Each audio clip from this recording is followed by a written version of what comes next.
Today I want to make a video about embedding React Native inside a native app and then going backwards, embedding a native component inside React Native.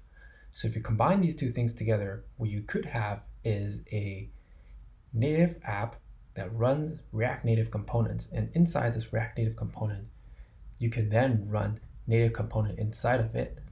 So potentially you can have a recursive scenario where you can have native that holds a React Native view, and then React Native view that holds a native view, and then inside this native view, it holds a React Native view.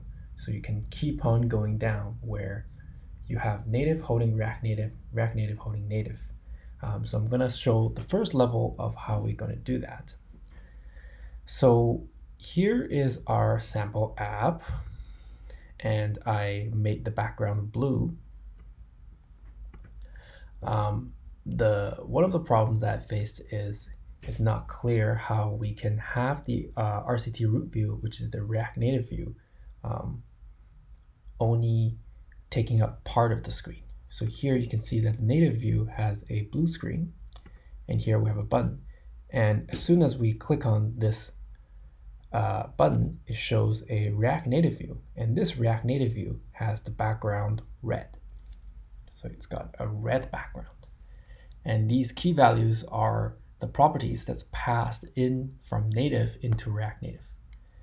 And here, what you see is that this native view actually holds this red React Native view holds a native view, and this native view is actually coming from iOS.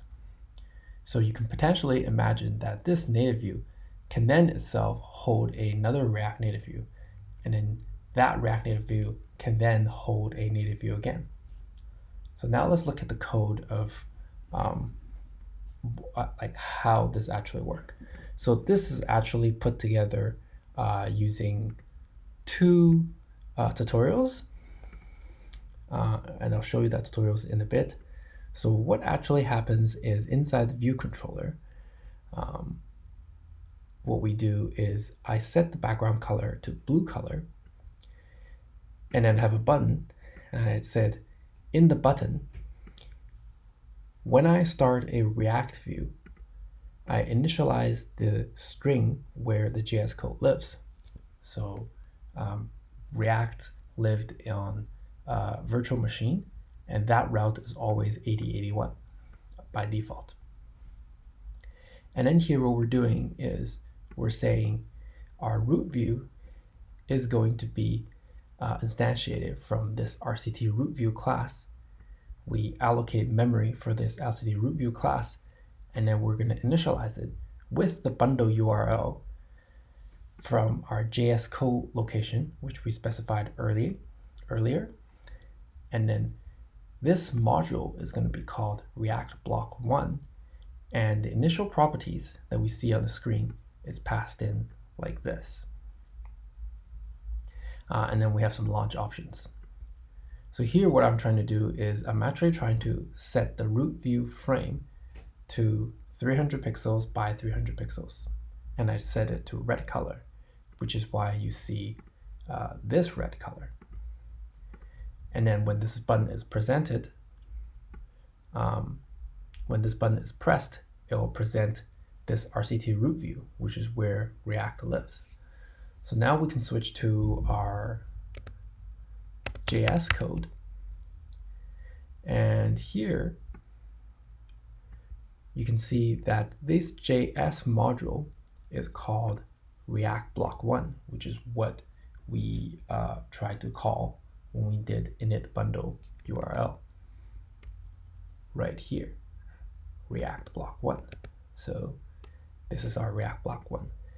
And what's happening here is we're grabbing the content, and then we're displaying it inside the views here. But we're also calling this map view. And then this component is going to be registered to React Block 1. So if we want to look at our map view here, this map view actually is a native component. So this map view is wrapping something called a RNT map. And this RNT map is from a native component called require native component. So this native component is from React Native. And what it does is it go into the native module and it searches for this RNT map. So if we go back to our native component, we can see we have an RNT map manager.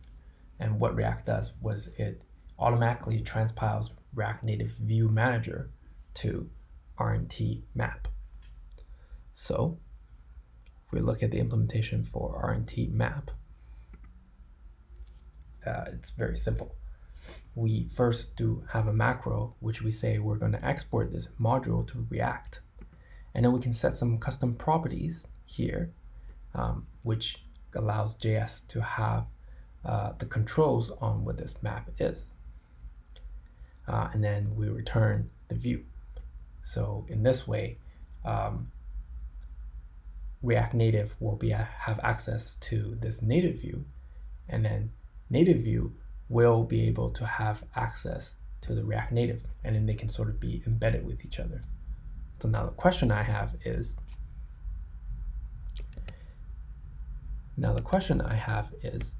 when we start this app,